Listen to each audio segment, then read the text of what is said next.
Beverley Hills میں صبح کے 10 بجے سورج کی ٹھنڈی مگر روشن کرنیں چار سو پھیل چکی تھیں۔ فلم نگری سے جڑے لوگوں کا یہ نگر معمول کی چہل پہل کا شکار ہو چکا تھا۔ تارکول میں لپٹی سیاہ شفاف سڑک اور اس دوڑتی بھاگتی گاڑیوں میں سے ایک ٹیکسی بھی متوازن رفتار میں سڑک پہ چلتے ہوئے سست ہوئی اور پھر ایک بلند سفید اور سلیٹی رنگ کی عمارت کے سامنے رکی۔ یہ آسمان سے باتیں کرتی خوبصورت عمارت تھی۔ یہ بیورلی ہلز کی مشہور قیمتی رہائشی کمپارٹمنٹ اور فلیٹس کی عمارت تھی، جہاں ہالی ووڈ میں کام کرنے والے بہت سے چھوٹے اداکار اور اس پیشے سے وابستہ دوسرے لوگوں کی رہائش تھی۔ ٹیکسی کا دروازہ کھلا اور اس میں سے نکلنے والی لڑکی جیسیکا تھی۔ ہلکے سبز پیروں کو چھوتا بند گرم کوٹ، سرخ اونچی ہیل کے بند جوتے، دیدہ زیب میک اپ سے لیس چہرہ، سنہری کھلے گردن کو چھوتے ملائم بال، وہ بے حد حسین لگ رہی تھی۔ وہ ٹیکسی سے اتری، چہرہ اٹھائے اپنی چھوٹی آنکھوں کو مزید سکوڑ کے عمارت کا جائزہ لیا۔ لبوں پہ مبہم سی مسکراہٹ ابھری اور پھر سمٹ گئی۔ چند سیکنڈ یوں ہی عمارت کو دیکھتے رہنے کے بعد اس نے خراماں خراماں قدم عمارت کی جانب بڑھائے۔ پچھلے 3 دن سے انل اس کا فون نہیں اٹھا رہا تھا اور نہ ہی اس کے کسی بھی پیغام کا جواب دے رہا تھا۔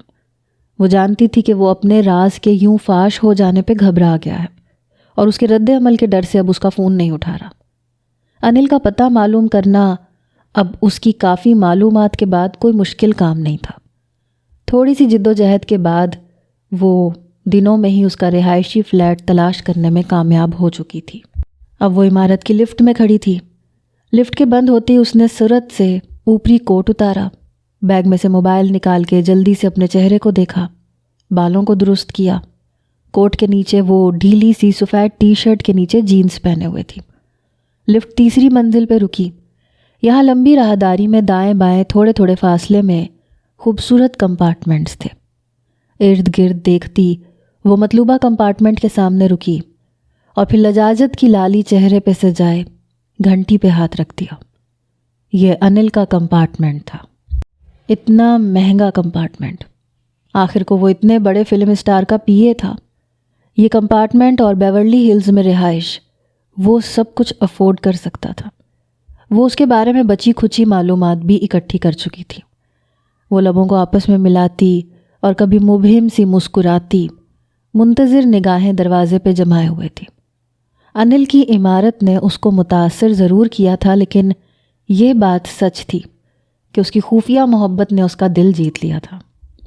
کلک کی آواز کے ساتھ دروازہ کھلا۔ بکھرے بال اور ادھ کھلی نیند سے بوجھل ہوتی آنکھوں سمیت انل سامنے کھڑا تھا۔ وہ غالباً سویا ہوا تھا، اسی لیے ابھی بھی سیاہ رنگ کے نائٹ گاؤن میں ملبوس تھا۔ دروازہ کھول کر جیسے ہی اس کی نگاہ سامنے پڑی، ساری سستی بھک سے اڑی، منہ اور آنکھیں ایک ساتھ واہ ہوئیں۔ تم کیا سمجھتے ہو کھوج نکالنا صرف تمہارا ہی کام ٹھہرا؟ وہ شوخ لہجے میں کہتی اترائی۔ انل کی حیرت اب پریشانی میں بدل رہی تھی اور وہ اس کی حالت سے محظوظ ہوتی ہوئی مسکراہٹ دبا گئی۔ سانولی رنگت پر سیاہ گھنے بالوں والا وہ ایک پرکشش مرد تھا، شوخ، چنچل، زندہ دل۔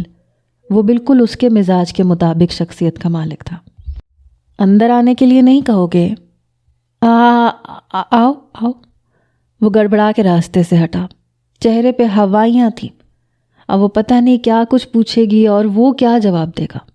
دران کی کوئی خبر نہیں تھی، جویریہ کی پریشانی اور اب یہ۔ جیسیکا کو یوں سامنے دیکھ کر وہ حواس باختہ ہو گیا تھا۔ شکریہ، محبت سے کہتی وہ بڑے حق سے قدم کمپارٹمنٹ کے داخلی دروازے کے اندر رکھ چکی تھی۔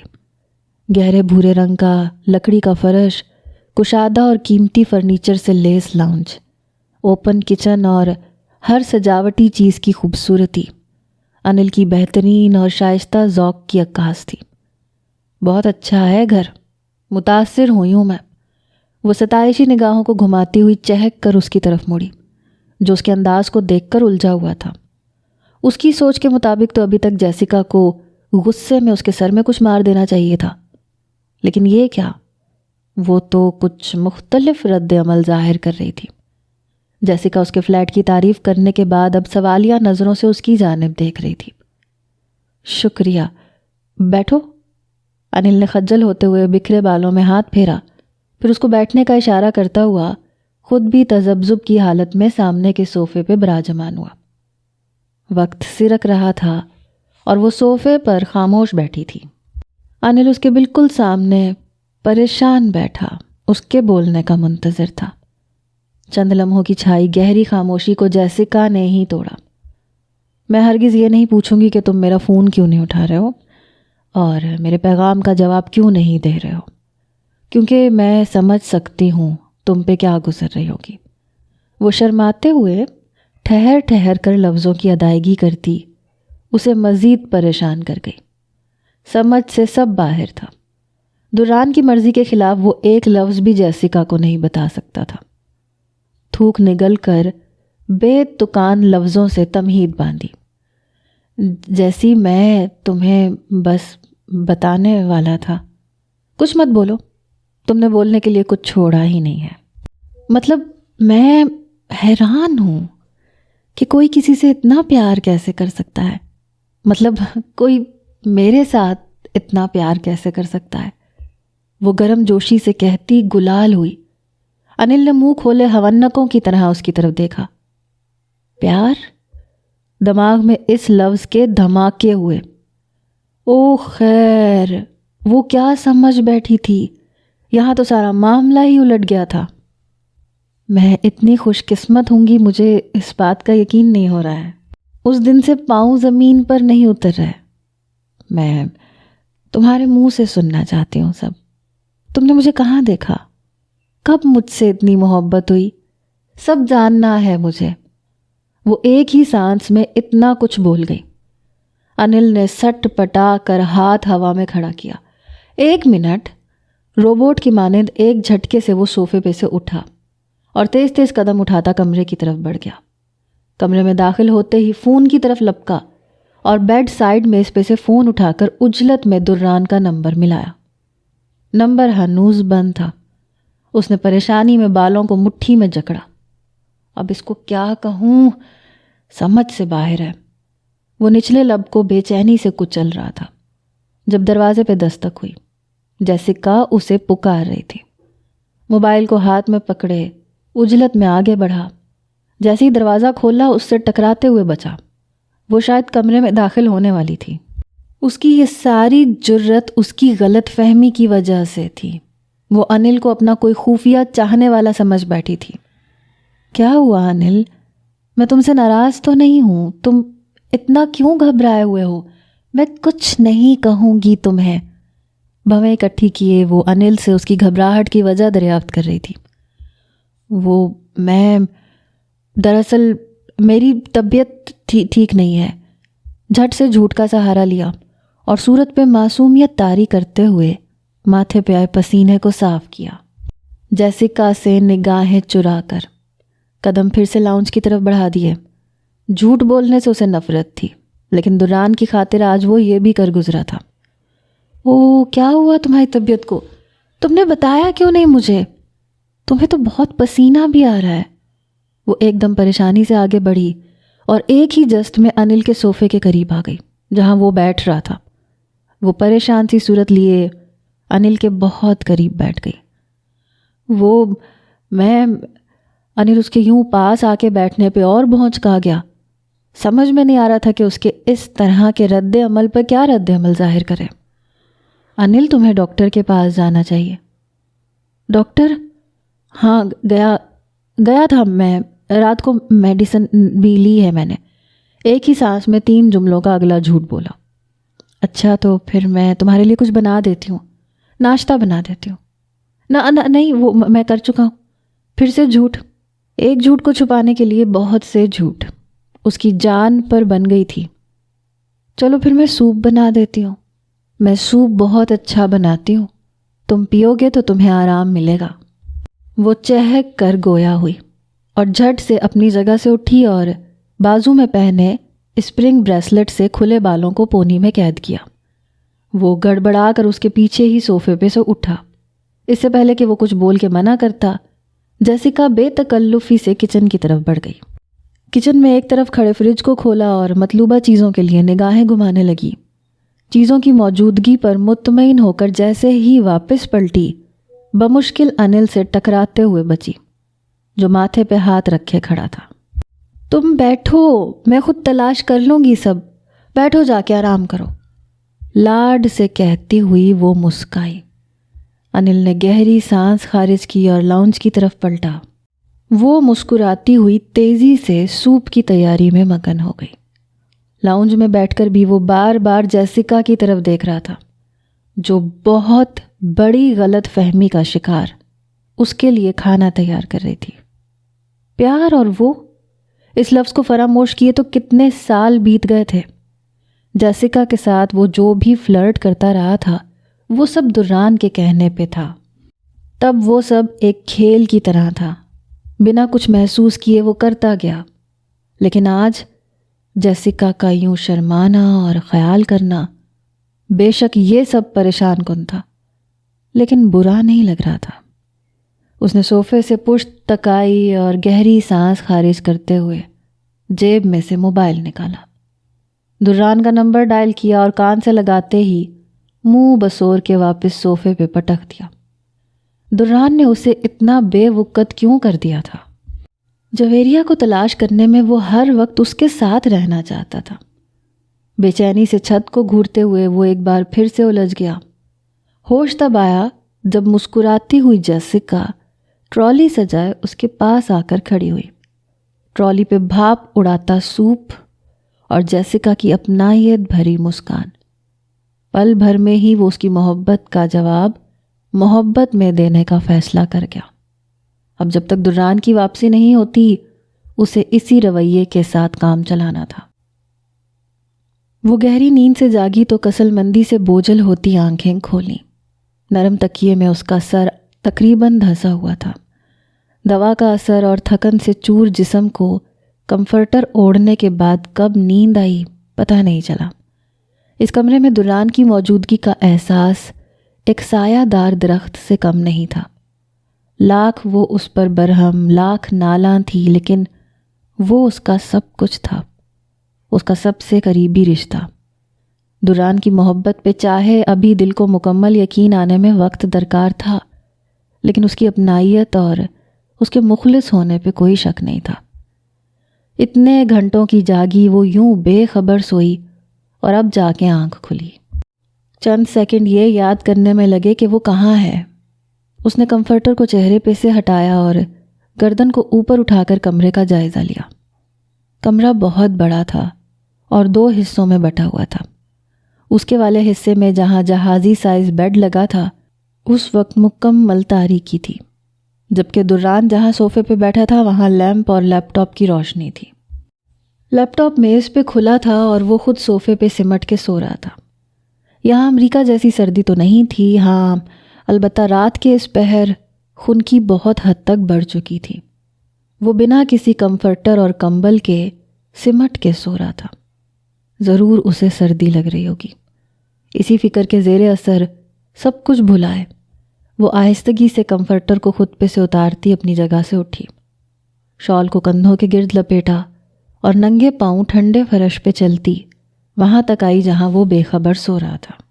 وہ اپنے مخصوص انداز میں کشن کو دونوں باہوں میں بھینچ کر سینے سے لگائے معصومیت کی انتہاؤں کو چھوتا ہوا گہری نیند میں تھا۔ اتنے بڑے کمرے میں ہیٹر خنکی کو مات دینے میں ناکام تھا۔ نچلے لب کو دانتوں میں دبائے وہ الجھی کھڑی تھی۔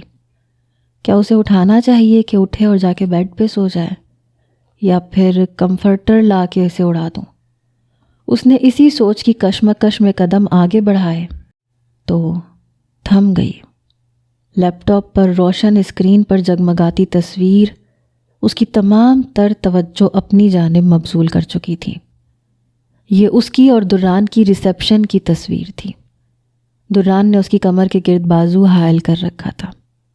بلا شبہ تصویر میں وہ بہت مختلف اور حسین لگ رہی تھی، لیکن اس کے ساتھ کھڑے دران کی شخصیت کے آگے وہ کچھ نہیں تھی۔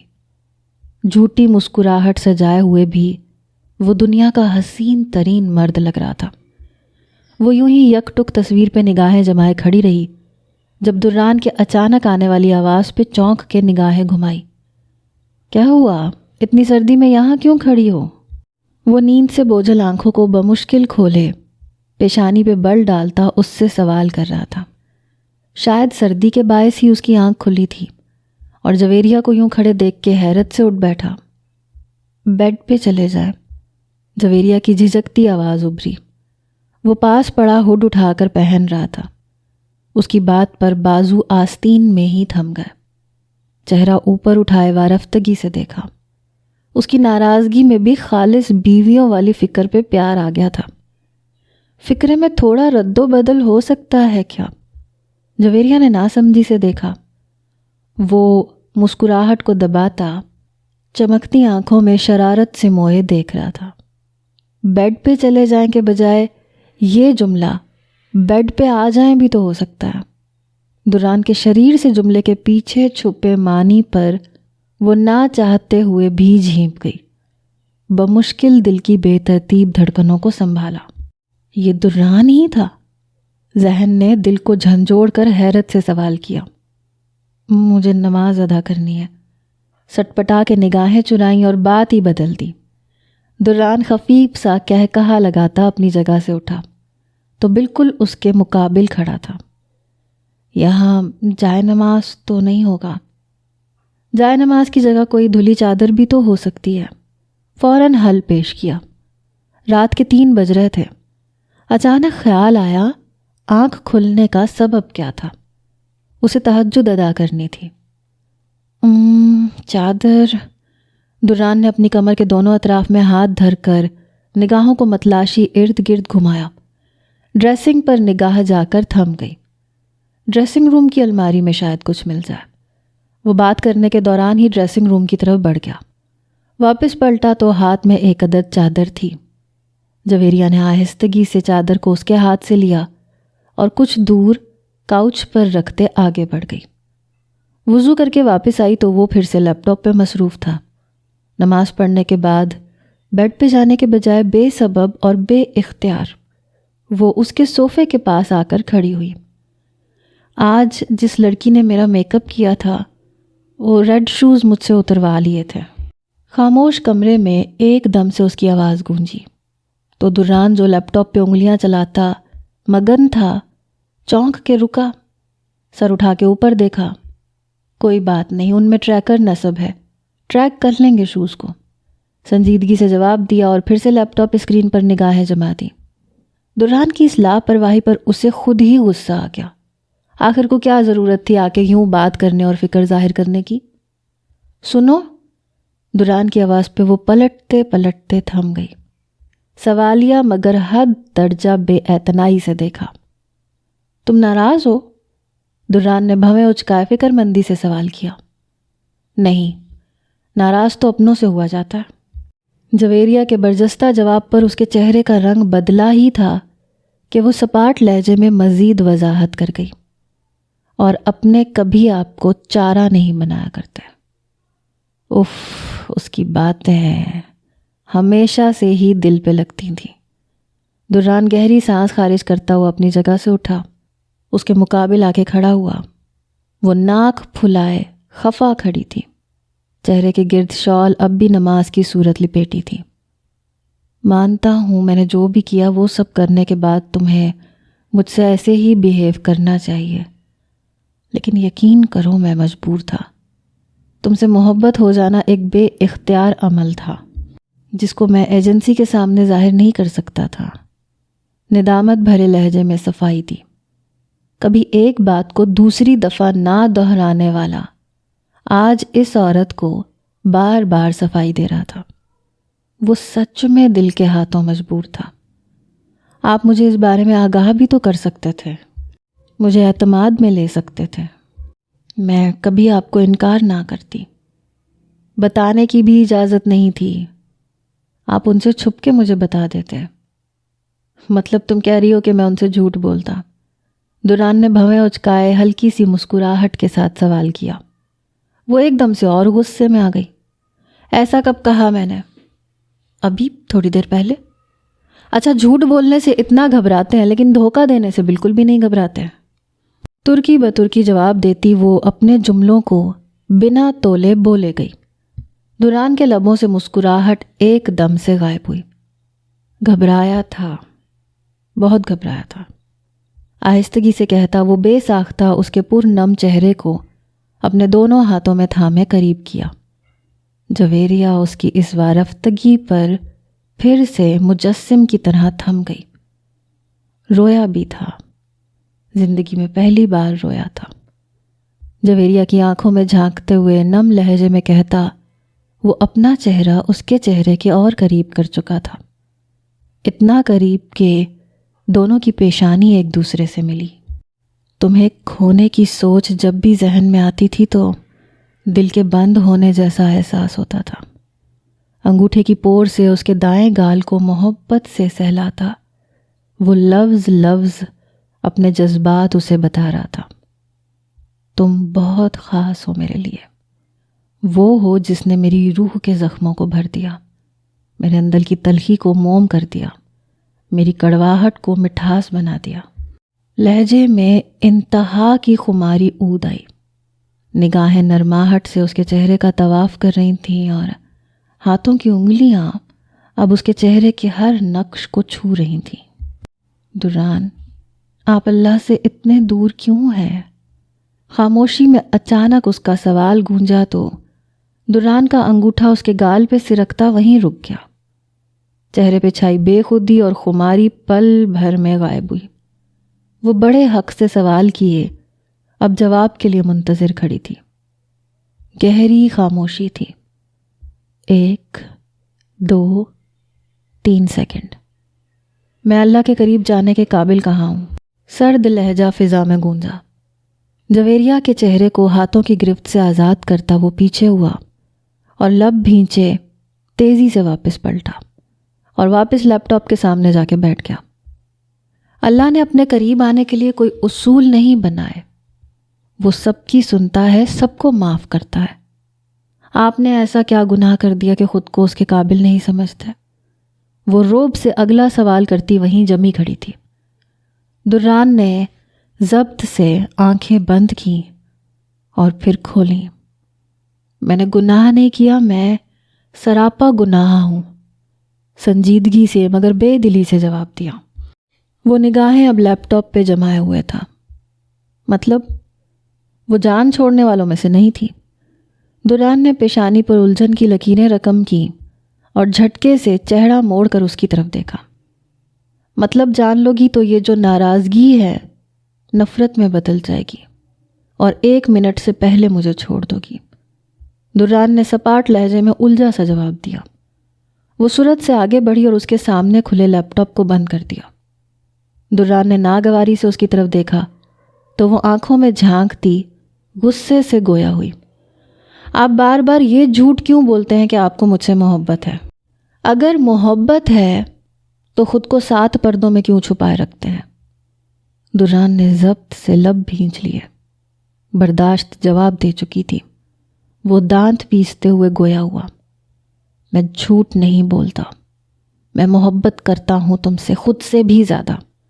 میں تمہیں کھونے سے ڈرتا ہوں، اس لیے اپنی حقیقت کو چھپاتا ہوں. کیا حقیقت ہے؟ مجھے جاننا ہے سب دوران، آج ابھی اور اسی وقت. ٹھیک ہے تو پھر جان لو. میں ایک ایسا وجود ہوں جو ناپاک رشتے سے وجود میں آتا ہے. وہ چیخا تھا. اس کے یوں چیخنے پہ وہ ہلکا سا جھٹکا کھا گئی. وہ سرخ چہرے سمیت اسے کھا جانے والی نظروں سے گھور رہا تھا. میں ایک اللیجٹمیٹ چائلڈ ہوں. دانت پیستے ہوئے ایک ایک لفظ پہ زور دیتا وہ اس کی آنکھوں میں جھانک رہا تھا جو اب ہونکوں کی طرح بت بنی بیٹھی تھی. میں ایک ایسا بچہ تھا جو گناہ کے عمل سے وجود میں آتا ہے. میری ماں نے مجھے اپنے پاس رکھنے سے انکار کیا تو میرے باپ نے مجھے اپنا نام نہیں دیا. سرد، بے رحم اور ناگوار لہجہ. اس لمحے اسے محسوس ہوا کہ وہ خود سے کتنی نفرت کرتا ہے. اس کی گردن تک کی رگیں پھول گئی تھیں، آنکھوں میں وحشت جھلک رہی تھی. میں ایسا بچہ تھا جو بچپن سے ہر جگہ سے دھتکارا گیا. جھوٹی شناخت دیکھ کر کسی مرے ہوئے انسان کی دولت کے لیے ایک کٹ پتلی کے طور پہ استعمال کیا گیا۔ وہ آج اس کے سامنے پھٹ پڑا تھا اور غصے میں بولتا ہی جا رہا تھا۔ رشتوں کے نام پر دھونس، لالچ، بدنیتی اور نفرت مجھے ملی۔ بچپن سے ہی یہ ذہن میں بٹھا دیا گیا کہ میں ایک یہودی عورت کا بیٹا ہوں، میں ناپاک ہوں اور پاک ہونے کے لیے میرے سینے میں قرآن دفن ہونا ضروری ہے۔ 7 سال کا تھا جب سب سے دور زبردستی مدرسے بھیج دیا گیا۔ دران نے بازوؤں کو لمبا تانے، ناک بھینچ کر نفرت آمیز لہجے میں دور کا اشارہ کیا، ایسے جیسے کسی تلخ یاد نے حلق تک کڑوا کر دیا ہو۔ جب جب سچے دل سے اللہ کی طرف جاتا تھا، ایک نیا دکھ، ایک نئی تکلیف اور ایک نئی سچائی سامنے آتی تھی، ایسی سچائی جس کی کرچیاں پرانے زخموں میں ہی دھنس جاتی تھیں۔ اس کی آواز کانپنے لگی تھی، جویریہ کے رونگٹے کھڑے ہونے لگے تھے۔ الجھ جاتا تھا کہ ایسا کیوں ہے، پھر اس کی حقیقت بھی سامنے آ گئی کہ ایسا کیوں ہے۔ میں اللہ سے نہیں، شاید اللہ مجھ سے نالا ہے۔ وہ نہیں چاہتا میرے جیسا بچہ اس کے سامنے سجدہ ریز ہو۔ آواز بھاری ہونے لگی، آنکھوں میں آنسو چمکنے لگے۔ میں ناپاک وجود ہوں، شاید اس لیے۔ بمشکل وہ جملہ مکمل کر سکا اور پھر دونوں آنکھوں سے آنسو ایک ساتھ گالوں پہ بہہ نکلے۔ وہ جو سن بیٹھی تھی، دران کی آنکھوں سے بہتے آنسو دیکھ کر پہلے گنگ ہوئی اور پھر تڑپ کر اس کے گلے میں باہیں ڈالے پھوٹ پھوٹ کے رو دی۔ دران اگر بے آواز رو رہا تھا تو وہ ہچکیوں میں رو رہی تھی۔ وہ کیا سمجھتی رہی اور وہ کیا نکلا؟ اس کی زندگی کی کہانی کے آگے اپنے غم کتنے حقیر لگ رہے تھے۔ کتنے ہی پل یوں اس کے گلے لگی، اس کے سنگ آنسو بہاتی، آج اپنے نہیں اس کے اندر کی ویرانی پہ رو رہی تھی۔ ہچکیاں تھمی تو وہ آہستگی سے پیچھے ہوئی۔ دران نے فوراً پلکیں جھپکاتے ہوئے اس سے سرخ آنکھیں چرائیں۔ دران، آپ کو پتہ ہے میری زندگی کی سب سے بڑی خواہش کیا تھی؟ آنسوؤں میں رندھائی زکام زدہ آواز ابھری۔ دران ابھی بھی اس کی طرف نہیں دیکھ رہا تھا۔ میں جب بھی آپ کو دیکھتی تھی، دل میں ایک ہی خواہش پیدا ہوتی تھی کہ میں آپ کو اپنے سامنے روتا ہوا دیکھوں، آپ کی ویران آنکھوں کے پیچھے چھپی کہانی جان لوں۔ لیکن آج پتہ چلا یہ خواہش میری خود ساختہ نہیں تھی، بلکہ اللہ نے میرے دل میں یہ خواہش ڈالی تھی۔ دران کے چہرے کو اپنے دونوں ہاتھوں میں لے کے وہ جذب میں اسے اپنی خواہش کے بارے میں بتا رہی تھی۔ دران، اگر آپ یہ سوچتے ہیں کہ آپ ناپاک ہیں تو پھر تو ہر غیر مسلم بچہ جو کسی غیر مسلم جوڑے سے وجود میں آتا ہے اور بعد میں اسلام قبول کرتا ہے، اس کو بھی یہ سوچنا چاہیے۔ پرنم لہجے میں کہتی وہ دران کے گال پہ ہتھیلی پھیلائے ہوئے تھی، جو اب بھی نگاہیں نہیں ملا رہا تھا۔ اس پر سب ظاہر کر دینے کے بعد عجیب سی کیفیت ہو رہی تھی۔ وہ کبھی کسی کے سامنے یوں رو دے گا، اسے اس بات کا یقین نہیں آ رہا تھا۔ وہ محبت سے اس کا چہرہ تھامے بس بولتی چلی جا رہی تھی۔ اسلام میں جائز بچہ وہ ہوتا ہے جو نکاح کے پاک بندھن میں بندھنے کے بعد پیدا ہوا ہو۔ اس طرح تو تمام غیر مسلموں کے بچے جو شادی شدہ جوڑوں میں سے بھی پیدا ہوئے ہیں وہ سب ناپاک ہوئے، کیونکہ ان کے ماں باپ نے شادی غیر مذہب کے طریقوں سے کی ہوتی ہے، جو ہرگز پاک نکاح میں شمار نہیں ہوتے۔ دران نے آہستگی سے نگاہیں اس کے چہرے کی طرف موڑی۔ دران، کوئی بھی بچہ ناپاک نہیں ہوتا۔ وہ اس دنیا میں کیسے، کیوں کر اور کس کے بطن سے پیدا ہو کر وجود میں آیا، اللہ کو اس سے کوئی سروکار نہیں۔ اللہ کی نظر میں پاک وہ ہے جو کلمہ پڑھ کر پاک ہوتا ہے اور جو متقی ہے۔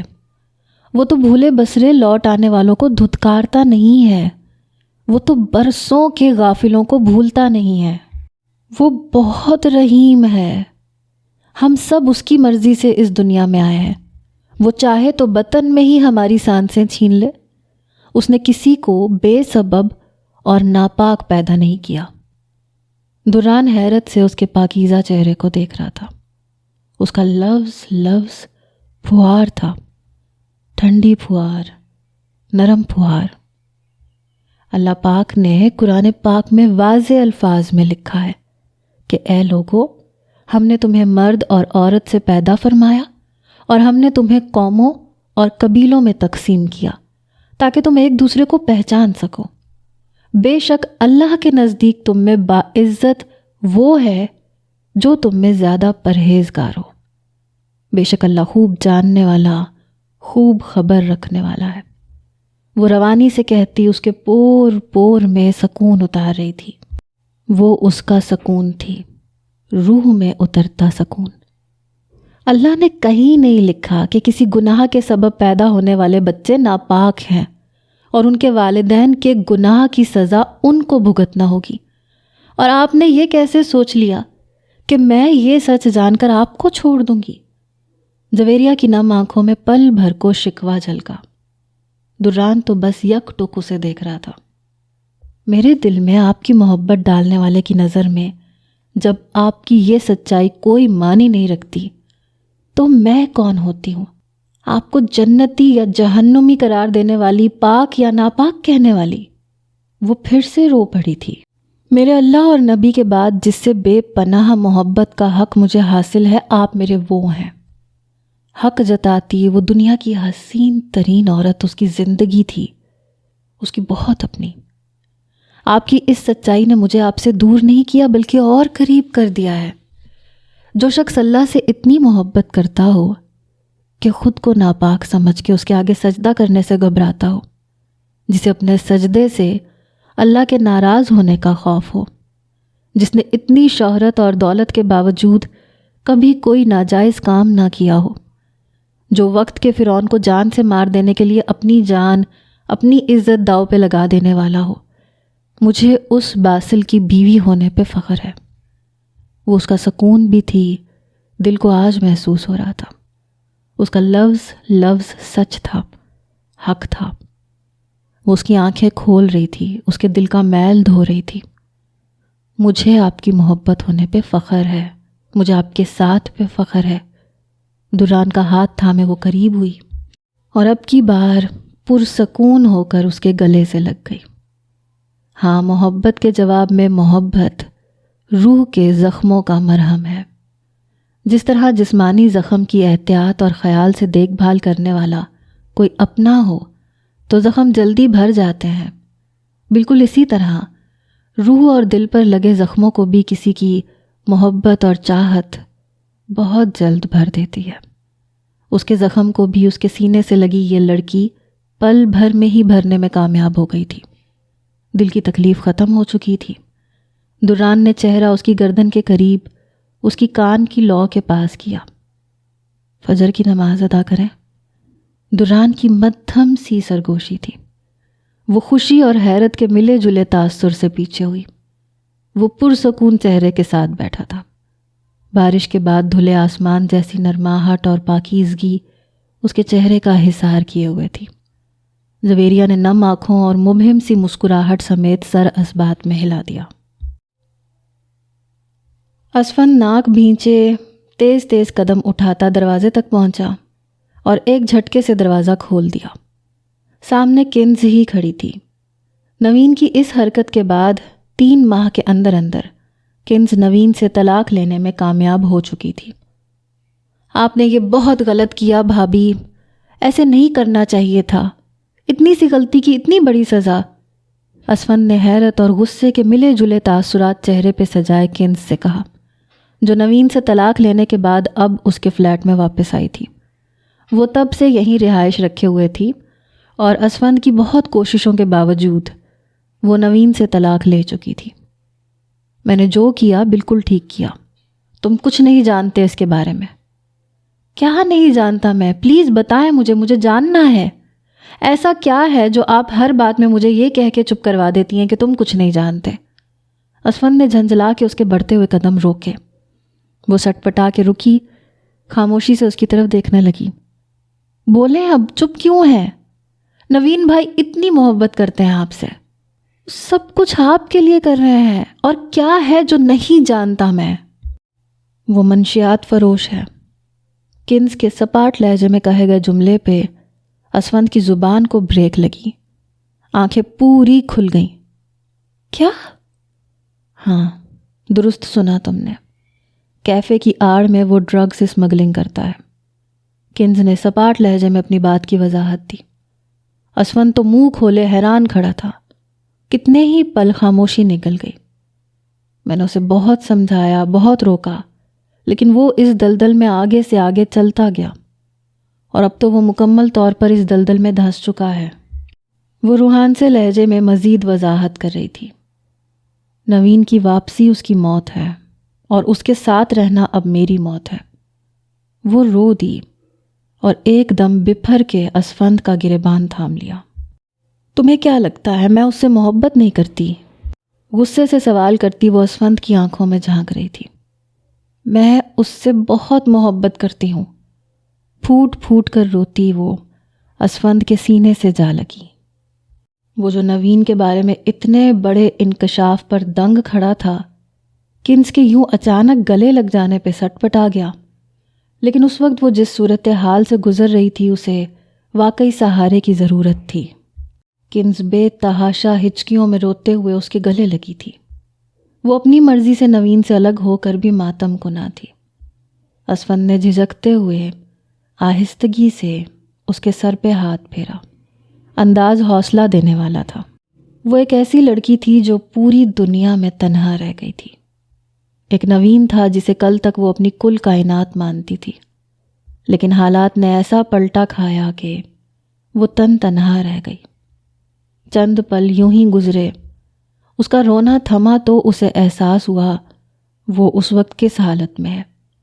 نادم سی اسفند سے الگ ہوئی اور آنسو صاف کرتی کمرے کی طرف بڑھ گئی، جبکہ وہ وہیں افسردہ اور نوین کے انکشاف پہ دنگ کھڑا تھا۔ سیاہ کار اپنی رفتار کو سست کرتے ہوئے آہستگی سے مٹی اڑاتی سڑک پہ رکی۔ ویران کچی سڑک کی بائیں طرف گیٹ تھا۔ یہ بہت بڑا لوہے کا بوسیدہ، زنگ آلودہ اور کہیں کہیں سے جھلکتے سلیٹی رنگ پینٹ والا گیٹ تھا۔ گیٹ کے ارد گرد کھنڈر ہوتی اونچی قلعہ نما دیواریں کسی پرانی جیل کی سی معلوم ہوتی تھیں۔ شیون کے جویریہ کے ساتھ بھیجے ہوئے دونوں آدمیوں کو ختم کرنے کے بعد وہ اور زک شیون کے حکم پر فوراً ہوٹل سے بھیس بدل کر اور جویریہ کو ساتھ لے کر روانہ ہوئے تھے۔ وہ اس جگہ کا سارا راستہ پہلے ہی جویریہ کے ذریعے ٹریس کر چکے تھے، اس لیے بآسانی اور بنا کسی رکاوٹ کے یہاں موجود تھے۔ یہ بہت دور ویرانے میں وسیع پیمانے پر بنایا گیا ایک خفیہ اڈہ تھا۔ گیٹ کے باہر کسی گارڈ یا کسی پہرے دار کا نام و نشان تک نہ تھا۔ کوئی انجان اگر کبھی یہاں پہنچ بھی جائے تو اس عمارت کو باہر سے دیکھ کر یہی سمجھے گا کہ شاید یہ عمارت صدیوں سے بند پڑی ہے۔ یہ کھنڈر جیسی عمارت اور یہ بوسیدہ نظر آنے والا گیٹ دراصل یہ جدید ٹیکنالوجی پہ بنا ہوا تھا۔ اسے صرف شیون کے آدمی ہی کھول سکتے تھے۔ اس نے اپنے ہر آدمی کو ایک کارڈ دے رکھا تھا جس کو اسکین کرنے کے بعد ہی وہ گیٹ کے اندر داخل ہو پاتے تھے۔ زک نے گاڑی کو روکا، گردن گھما کے دران کی طرف دیکھا۔ دونوں اس وقت شیون کے آدمیوں کے بھیس میں تھے۔ زک ڈرائیونگ نشست پہ جبکہ دران پیچھے جویریہ کے ساتھ بیٹھا تھا۔ زک اس سے اگلے لاہے عمل کے لیے اشارہ مانگ رہا تھا، اور پھر دران کی گردن کے ہلکے سے خم پر ہی زک سرعت سے گاڑی سے اترا اور گیٹ کی طرف بڑھ گیا۔ دران نے اور اس نے صبح فجر کی نماز کی ادائیگی کے بعد اس مقصد کی کامیابی کے لیے دعا کی تھی۔ بے شک دران کا ساتھ اور اللہ پر بھروسہ اس مقصد میں اس کا حوصلہ بڑھانے کے لیے کافی تھا، لیکن اندر سے وہ ایک صنف نازک ہی تھی جس کا دل اب بھی ایک چڑیا کی طرح لرز رہا تھا، کیونکہ اسے اب خود سے زیادہ دران کی فکر تھی۔ زک گیٹ کے ایک طرف دیوار پر نصب جھاڑیوں میں چھپے لاک کے پیڈ کو بغور دیکھ کر واپس آیا اور گاڑی کی پچھلی کھڑکی سے سر اندر کیا۔ گیٹ لاک صرف انٹری کارڈ کے سوائپ پر نہیں کھلے گا۔ وہ بھویں سکیڑے دران کو گیٹ کے تالے کو کھولنے کے بارے میں آگاہ کر رہا تھا۔ وہ لوگ ان دونوں آدمیوں کے انٹری کارڈز لائے تھے، لیکن اب زک کہہ رہا تھا کہ گیٹ پر 3 قسم کے کوڈ لگے ہیں اور صرف کارڈ سوائپ کرنے سے کام نہیں بنے گا۔ اب کیا کریں پھر؟ جویریہ نے پریشان ہوتے ہوئے باری باری دونوں کے چہرے کی طرف دیکھا، لیکن وہاں پر اس کی پریشانی جیسے کوئی آثار نہیں تھے۔ تو نکالو پھر، دران نے پرسکون لہجے میں زک سے کہا، جس پہ وہ فوراً گاڑی کا دروازہ کھول کے اندر داخل ہوا اور اپنے پیروں کے نیچے فٹ پیڈ کو ہٹایا، چھوٹا سا سیاہ بریف کیس نکالا اور گود میں رکھ کے کھولا۔ جویریہ بڑے انہماک سے سب کچھ دیکھنے میں مصروف تھی۔ زک کی گود میں رکھا بریف کیس وہ پچھلی نشست پہ بیٹھی بآسانی دیکھ سکتی تھی۔ زک نے جیسے بریف کیس کو کھولا، وہ جو انہماک سے سب کچھ دیکھنے میں مگن تھی، بریف کیس کے اندر نظر پڑتے ہی سانس رک گیا۔ وہ ایک دم چیخ دیتی اگر دران فوراً سے اس کے منہ پہ ہاتھ نہ رکھ دیتا۔ بریف کیس کے اندر پلاسٹک بیگ میں 4 عدد خون میں لت پت آنکھوں کے ڈیلے اور 2 کٹے ہوئے انگوٹھے پڑے تھے۔ زک نے انگوٹھے پلاسٹک بیگ سے نکالے اور ایک چھوٹی سی اسکین مشین کے اوپر باری باری انگوٹھوں کو رکھا۔ انگوٹھے رکھتے ہی اسکین مشین کے نیچے بنے سوراخ سے 2 عدد جھلی نما اسٹیکر برآمد ہوئے۔ زک نے یہ پیاز کے چھلکے جیسی پتلی سی تہ والا ایک ٹرانسپیرنٹ اسٹیکر اٹھا کر اپنے انگوٹھے پہ چپکایا اور ایک دران کی طرف بڑھا دیا۔ دران جو ابھی تک جویریہ کے منہ پہ ہاتھ رکھے ہوئے تھا، جو پھٹی آنکھوں سمیت اب دران کی طرف دیکھ رہی تھی، دران نے اس کے منہ پر سے ہاتھ اٹھایا اور اس چپکنے والی جھلی کو اپنے انگوٹھے کی پور پہ چپکانے لگا۔ جویریہ اب گہرے گہرے سانس لیتے ہوئے دونوں کی طرف دیکھ رہی تھی۔ زک نے بریف کیس بند کیا، گاڑی سے اتر گیا۔ زک کے جانے کے بعد دران نے اپنے برابر ہونک بنی بیٹھی جویریہ کی طرف دیکھا۔ وہ لٹھے کی مانند سفید تھی۔ اس کی حالت پر دران بے ساختہ مسکرا دیا۔ ایجنسی کی اجازت پر وہ جویریہ کو اپنے خفیہ نام سے لے کر مقصد کی تمام معلومات دے چکا تھا۔ ایسا اب اس لیے ضروری تھا کیونکہ جویریہ اب ان کا انجان مہرہ نہیں تھی، بلکہ ایجنسی کے رکن یعنی اس کی بیوی کے ساتھ ساتھ ایجنسی کی سویلین ہیلپر تھی۔ لیکن اس سب کے باوجود وہ کیا کرنے والے ہیں اس کے بارے میں جویریہ کو کچھ پتہ نہیں تھا۔ اس لیے اب بریف کیس میں رکھی آنکھوں کے ڈیلے اور کٹے ہوئے انگوٹھے دیکھ کر وہ اپنے خوف کو چھپا نہ سکی۔ مسز باسل، اتنی سی ہمت ہے بس؟ دران نے مسکراہٹ دباتے ہوئے آہستگی سے اس کے قریب ہو کر سرگوشی کی تو وہ سٹ پٹائی اور تھوک نگل کر چہرے کا رخ دران کی طرف موڑا۔ ہمت بہت ہے لیکن ہوں تو انسان ہی، وحشی تو نہیں ہوں۔ مطلب تم یہ کہنا چاہ رہی ہو کہ میں وحشی ہوں؟ دران نے اس کی بات پر خفیف سا کہا لگایا۔ کچھ کم بھی نہیں ہے، یہ سب کرنے کی کیا ضرورت تھی؟ ان دونوں آدمیوں کی آنکھیں اور وہ زور سے آنکھیں میچ گئی۔ اچھا تو کیا ان دونوں کی آنکھوں اور انگوٹھوں کو لانے کے بجائے ان کی پوری لاشیں اٹھا لاتے؟ دران اب بھی مسکرا رہا تھا۔ اب کی بار وہ کچھ نہیں کہہ سکی۔ گیٹ لاک سے لے کر اندر موجود تمام کوڈ ڈبل سے ٹرپل لاکس پر مشتمل تھے۔ تھم اسکین، ریٹنا اسکین اور کارڈ سوائپ۔ کارڈ تو وہ ساتھ لے آئے تھے لیکن ان کے ریٹنا اور تھم اسکین کے لیے جلدی میں یہی کرنا پڑا۔ وہ اپنی دائنی آنکھ کی پتلی پر ان دونوں آدمیوں کا نقلی ریٹنا لینس بھی لگا چکے تھے۔ وہ اب بھی سر کو بریف کیس کے منظر سے جھٹک رہی تھی جب زک نے واپس آ کر ڈرائیونگ نشست سنبھال لی۔ گاڑی سلائیڈ کی طرح کھلتے گیٹ کے اندر داخل ہو رہی تھی۔ گیٹ کے اندر کی دنیا باہر کی ویرانی سے یکسر مختلف تھی، جہاں ان گنت اسلحے سے لیس آدمی گھوم رہے تھے۔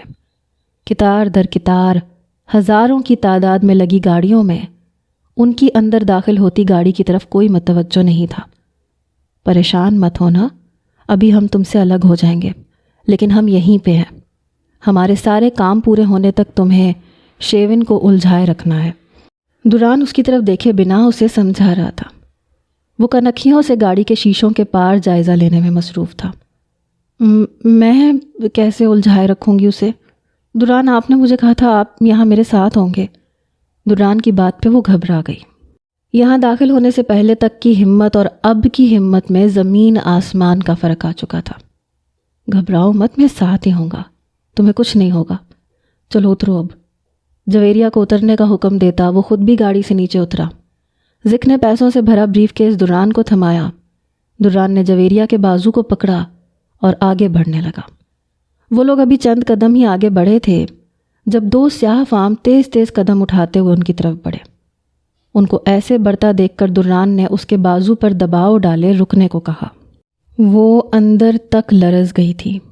ایک پل کو ایسے لگا جیسے وہ دران کو پہچان گئے ہوں۔ دونوں آدمی پاس آئے۔ ایک نے دران کے ہاتھ سے بریف کیس پکڑا جبکہ دوسرے نے اس کا بازو کھینچا۔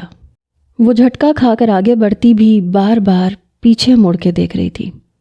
وہ لوگ اسے دران سے الگ کر کے لے جا رہے تھے۔ دران نے آہستگی سے آنکھوں کو بند کر کے کھولا۔ اشارہ تسلی دینے والا تھا۔ وہ نم ہوتی آنکھوں سے اس کی طرف دیکھ رہی تھی، مگر لرزتے دل کی ہر دھڑکن اس کے لیے دعا گو تھی۔ بیورلی ہلز کی اس اونچی عمارت کے پیچھے سورج آہستگی سے ڈوب رہا تھا۔ شام کے پھیلتے سائے مضافات میں ایک بوجھل پن پیدا کر رہے تھے۔ عمارتوں کی جلتی بتیاں اس شربتی سے منظر کو فسوں خیز بنا رہی تھیں۔ اسی عمارت کے ایک فلیٹ میں 2 نفوس اس فسوں خیز منظر کا حصہ لگ رہے تھے۔ انل کے فلیٹ کے لاؤنج میں لگے صوفوں پر انل اور جیسیکا آمنے سامنے بیٹھے تھے۔ ہلکے انگوری رنگ کی میکسی میں ملبوس وہ حسین چہرے والی دوشیزہ اس وقت متورم آنکھیں اور سرخ ہوتی ناک سمیت انل کے سامنے بیٹھی تھی۔ انل پریشانی سے اس کی طرف دیکھ رہا تھا، جو بار بار اپنے گال پہ بہتے آنسو صاف کر رہی تھی۔ وہ آج پھر صبح ہوتے ہی اس کے فلیٹ پہ پہنچ گئی تھی۔ سارا دن انل کی دیکھ بھال میں لگایا اور سرے شام وہ اسے اپنی زندگی کی تلخیوں کے بارے میں بتاتے ہوئے بری طرح روتی۔ بظاہر ہنستی کھیلتی جیسیکا اندر سے دکھوں اور اکیلے پن کا شکار لڑکی تھی۔ وہ جو دران کی اجازت کے بنا اسے کچھ بھی نہ بتانے کا تہیہ کر چکا تھا، اب اسے سب کچھ سچ بتا دینا چاہتا تھا۔ وہ اسے ہرگز اتنا بڑا دھوکہ نہیں دینا چاہتا تھا۔ وہ نہیں جانتا تھا کہ دران کس صحیح وقت کے انتظار میں اس سے ساری حقیقت چھپائے ہوئے تھا، لیکن آج اس سے یہ سب برداشت نہیں ہو رہا تھا۔ جیسیکا، مجھے تمہیں کچھ سچ بتانا ہے۔ انل کی آواز نے اچانک ماحول کی خاموشی میں خلل پیدا کیا۔ جیسیکا نے نم آنکھوں اور متورم چہرے سمیت سوالیہ نظروں سے اس کی طرف دیکھا۔ وہ ہلکے گرے ٹی شرٹ اور نیلی جینز میں ملبوس بے چین سا لگ رہا تھا، ایسے جیسے کچھ کہنا چاہتا بھی ہے اور نہیں بھی۔ خاموشی کا دورانیہ طویل ہو رہا تھا اور انل اب چپ تھا، لیکن جیسے اس نے لب کھولے وہ سرعت سے اس کے کچھ کہنے سے پہلے ہی گویا ہوا۔ دیکھو جیسیکا، تم جو سب کچھ سمجھ رہی ہو ویسا کچھ بھی نہیں ہے۔ رک رک کر الفاظ ادا کرتا وہ الجھا ہوا تھا اور سامنے بیٹھی جیسیکا سے نظریں چرا رہا تھا، کیونکہ اس کی آنکھوں میں اپنے لیے جلتے دیے وہ دیکھ چکا تھا۔ وہ اس مختصر عرصے میں اس کے لیے بے پناہ جذبات پنپ چکی تھی۔ ایک تنہا اور ٹوٹا ہوا شخص ایسا ہی ہوتا ہے۔ وہ تنہائی کے اندھیروں میں نہ چاہتے ہوئے بھی کسی روشنی کے انتظار میں ہوتا ہے۔ انل وہی روشنی بن کے آیا تھا۔ وہ بہت خوش اور پرسکون تھی، لیکن انل کا یہ الجھا انداز اسے الجھا گیا تھا۔ مطلب کچھ دیر خاموش رہنے کے بعد وہ بھاویں سکیڑ کے گویا ہوئی۔ انل نے اپنے دونوں ہاتھوں کو آپس میں ملایا، لبوں پہ رکھتے ہوئے سر کو نیچے جھکایا۔ مطلب یہ کہ وہ رکا، چہرہ اوپر اٹھایا، ایک گہری نگاہ سامنے بیٹھی حیران سی جیسیکا پہ ڈالی۔ نہیں، میں اسے مزید دھوکے میں نہیں رکھ سکتا جیسیکا۔ میں نہ تو تمہیں وہ پیسے بھیجتا تھا اور نہ ہی میں تمہارا کوئی خفیہ چاہنے والا ہوں۔ ایک ہی سانس میں وہ ٹھا ٹھا اس پر بم پھوڑ چکا تھا۔ وہ دنگ ہوئی، چھوٹی آنکھوں کے اندر کی پتلیاں پھیل گئیں۔ دیکھو، تمہیں پیسے میں نہیں، میرا باس بھیجتا ہے، فلم اسٹار درانگ۔ وہی وہ اصل شخص ہے جو تمہیں پیسے بھیجتا ہے۔ کیا؟ اب کی بار وہ پھیکی سی آواز میں کہتی ہوئی اور زیادہ پریشان لگ رہی تھی۔ چہرے پہ بے یقینی تھی۔ درانگ کو کون نہیں جانتا تھا؟ اسے تو اس بات پر بے انتہا خوشی تھی کہ اس سے محبت کرنے والا لڑکا کوئی معمولی انسان نہیں ہے، بلکہ ایک بہت بڑے فلم اسٹار کا پی اے ہے۔ لیکن یہ انکشاف تو اس کے ہوش اڑا گیا تھا کہ اسے پیسے بھیجنے والا انل نہیں بلکہ وہ خود ہے۔ ہاں، یہ سچ ہے، اور حقیقت تمہاری سمجھے جانے والی حقیقت سے بالکل مختلف ہے۔ وہ تمہارا کوئی خفیہ چاہنے والا نہیں ہے۔ وہ ابھی بھی ساکن بیٹھی تھی، ہماتن گوش، حیرت سے انل کی طرف دیکھتی ہوئی۔ انل نے 1 سیکنڈ کے توقف کے بعد پھر سے بات شروع کی۔ بلکہ وہ یہ پیسے تمہیں تمہاری ماں کی وجہ سے بھیجتا ہے۔ ماں کی وجہ سے؟ اب وہ چپ نہیں رہ سکی، متحیر لہجہ اور پھٹی آنکھیں، اس کی حیرت اب انتہا کو چھونے لگی تھی۔ ہاں، تمہاری ماں کی وجہ سے۔ دراصل کنز پارکر یعنی تمہاری ماں، اس کی بھی ماں ہے۔ دورانگ تمہارا سوتیلا بھائی ہے۔ سامنے بیٹھی جیسیکا کے چہرے پر موجود تاثرات بالکل ایسے تھے جیسے اس خبر کے ملنے پہ کسی کے بھی ہو سکتے تھے۔